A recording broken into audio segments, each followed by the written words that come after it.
Ideal client for a PACE loan? With interest rates higher than other types of borrowing and a variety of associated risk, is this program just for those whose credit is not strong enough to secure financing elsewhere? Yeah, it's a really good question, and it's one that I asked first of the PACE providers before we brought anything forward. What I've heard is that the people who are doing this face different barriers and in general are not sort of lower income, high risk clients. I'm told that they are in some cases able to get a home equity line and want to use that equity for something else in their home. They may have tried to get an equity line and have equity, but the equity line wasn't possible because the term wasn't long enough, say for a solar installation. So what I've heard is that the barriers are numerous enough in the existing financing tools that people aren't taking them even when they have pretty good credit, equity in their home, and ways that you would think would enable them to make these investments themselves. And so I do not want this to be a tool for low-income, bad credit clients. This is where it does not make sense, right? And so that's why our education will be key. Our education of the contractors will be key, and our accountability of the PACE local governments and of the contractors will be really important. So the type of client is one that either doesn't have or doesn't want to use the cash on hand for these types of projects, but has not been able to find the right fit in terms of an existing financing solution. So the full toolbox of financing tools will need to be shared with everyone because it's a hard sort of market to understand. So I'm going to do lots of research. I'm going to talk to lots of people beforehand, include that in the educational workshops to make sure people know all of their options and choose the one that fits best for them. Great, thank you. This question's for Bill. At the state level, what utility policies would have the greatest impact on increasing solar usage in the Sunshine State? Oh boy.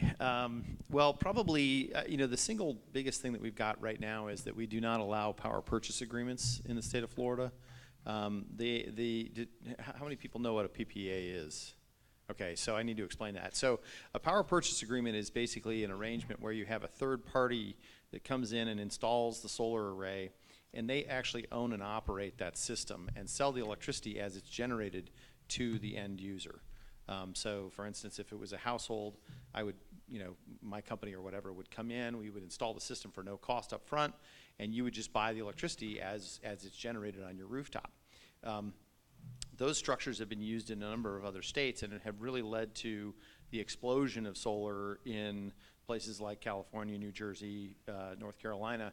And the way I think about it is kind of like, imagine if the only way that you could own a house was to purchase it outright, to actually, just take ownership. If you couldn't rent a house or an apartment, or you couldn't, rent a car or lease a car, I mean, how many people would be riding on bicycles and homeless?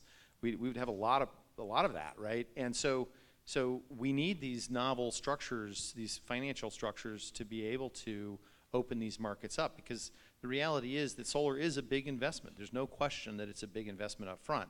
It's a good investment. Most of our clients see returns of between 12 and 15%, and I think the other solar contractors would mirror that. But how many people have $20,000 to $40,000 just burning a hole in their pocket?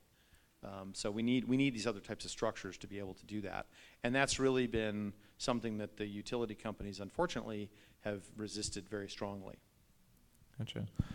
This is a question kind of for anybody on the panel. Many low-income families rent. How do you see solar and renewable energy being implemented so that people who are not homeowners benefit?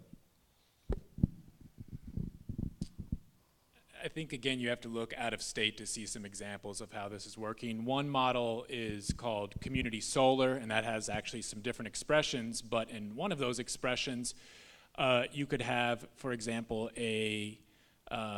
form a nonprofit organization that owns its own solar array that local community members can subscribe to. So that's a way of providing access for people who wouldn't be able to afford to install the array. That's also something that's useful for people such as myself who live under a massive live oak tree. I mean, it's not feasible to install solar at my house. So that's one approach. There are other approaches that include on-bill financing of energy efficiency and renewable energy improvements where the utility actually pays for it, because the utility saves money in the long run by not having to build new expensive gas-fired plants.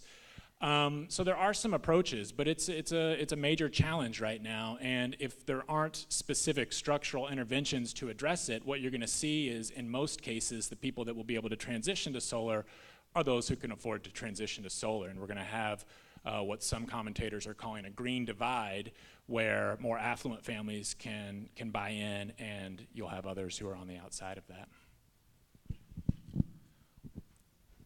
Anybody else want to weigh in, or Yeah, actually, I can jump in here too.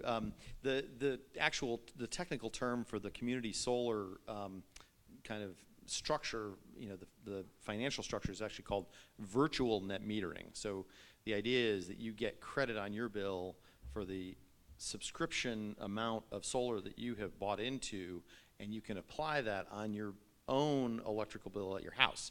And that's one of the major issues with the net metering law that we have in Florida, is that when you have solar panels on, meter A, utility company meter A, you cannot apply that savings to another account that you have. It's meter for meter. You've got to have individual solar arrays for each one. The other one is back to what I was talking about with the PPA structures, especially in rental situations.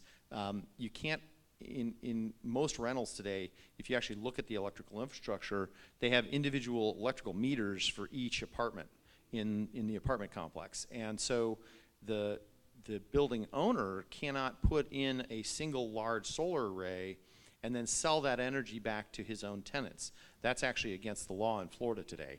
So this goes back to this, we need some changes in terms of state policy to allow these kinds of structures to take place. And the key with that would be that PPA thing, because then that building owner could actually own that solar array, and he could sell that solar energy to those tenants as they use it. Gotcha. This one's for Lee Hayes. A couple questions about the PACE program. Could they work with condominium associations or homeowners associations as a whole to, work with large numbers of people rather than individual homeowners?